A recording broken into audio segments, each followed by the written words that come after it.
করেই বিয়ে? মা বলল, তাতে কি হয়েছে? বিয়ের আগে কি আমি তোর বাবাকে চিনতাম? বিয়ের পরই তো একে অপরকে ভালো করে চিনলাম আমরা।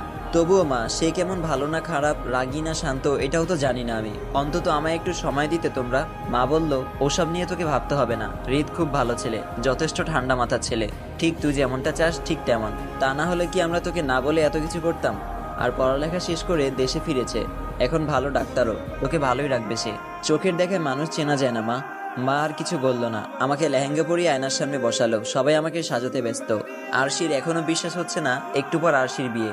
আর যার সাথে আরশির বিয়ে হচ্ছে সে হলো হৃদ। হৃদ হলো আরশির মামাতো ভাই। সেই ছোটবেলায় দেখেছিল তাকে। চলুন গল্পে ফিরে যাওয়া যাক। এরপর আর আমাদের বাড়িতে আসেনি। আমি কয়েকবার মামার বাড়িতে গেলেও তাকে দেখতে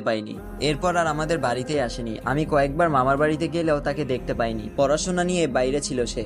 এত বছর পর সামনাসামনি দেখার সুযোগ হলো, তাও আবার নিজের বর বেশে।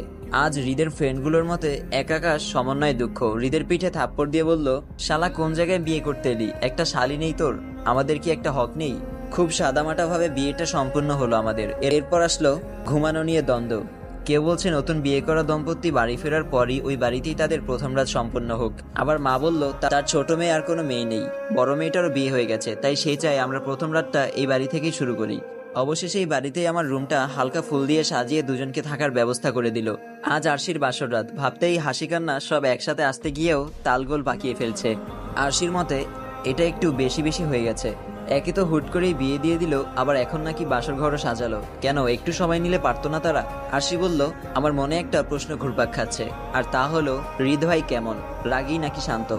বিষয়টা আগে দেখতে হবে। আমাকে কোনোভাবেই দুর্বল হওয়া যাবে না, ভাবের উপর থাকতে হবে তার সামনে। কিছুক্ষণ পর হৃদের বন্ধুরা তাকে রুমে ঢুকিয়ে দিয়ে বাইরে দিয়ে বন্ধ করে চলে গেল। মানুষটা রুমে প্রবেশ করতেই আমার সব সাহস মুহূর্তেই হাওয়া হয়ে গেল। তবুও বুক ফুলে একটা নিঃশ্বাস নিয়ে সাহস সঞ্চয় করলাম। এরপর সে কাছে আসতেই পটপট করে বলতে লাগলাম, দেখুন, আপনি আমার সামনে আসবেন না। আমি এসবের জন্য মোটেও প্রস্তুত নই। ফ্যামিলি হুট করেই জোর করে আমাকে বিয়ে দিয়েছে। দেখুন, প্রেম ভালোবাসা এইসব